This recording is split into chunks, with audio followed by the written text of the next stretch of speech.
11 mai dernier, la Cour de cassation s'est enfin prononcée sur la conventionnalité du barème d'indemnisation prévu pour les licenciements sans cause réelle et sérieuse, dit barème Macron.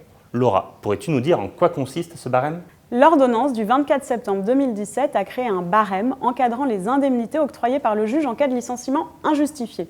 Ce barème définit des montants minimaux et maximaux déterminés en mois de salaire et qui varient en fonction de l'effectif ou de l'ancienneté des salariés.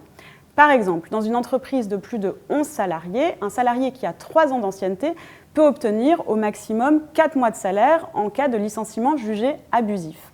Mais ce barème qui est encadré depuis 2017 fait débat. Jugé conforme à la Constitution par le Conseil constitutionnel dès 2017, il a rapidement été contesté devant les juridictions au regard des normes internationales.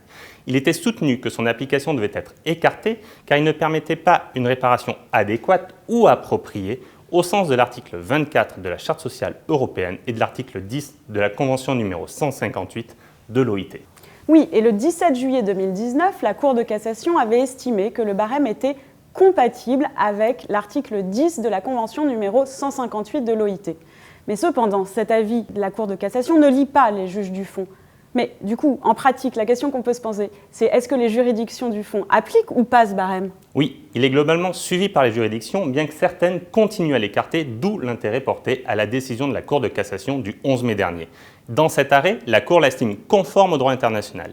Il est compatible à l'article 10 de la Convention numéro 158 de l'OIT, dans la mesure où il permet une indemnisation raisonnable du licenciement injustifié. En revanche, elle écarte l'article 24 de la Charte sociale européenne en l'absence d'effet direct de ce texte en droit français.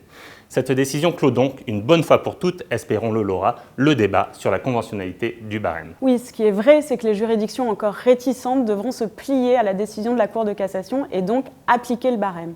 Ce qu'on peut craindre aujourd'hui, Alexandre, c'est que les enjeux financiers des dossiers se déplacent d'autant plus à compter d'aujourd'hui sur des demandes annexes, type harcèlement ou heures supplémentaires, phénomène que nous avons déjà largement constaté au cours de ces 5 dernières années.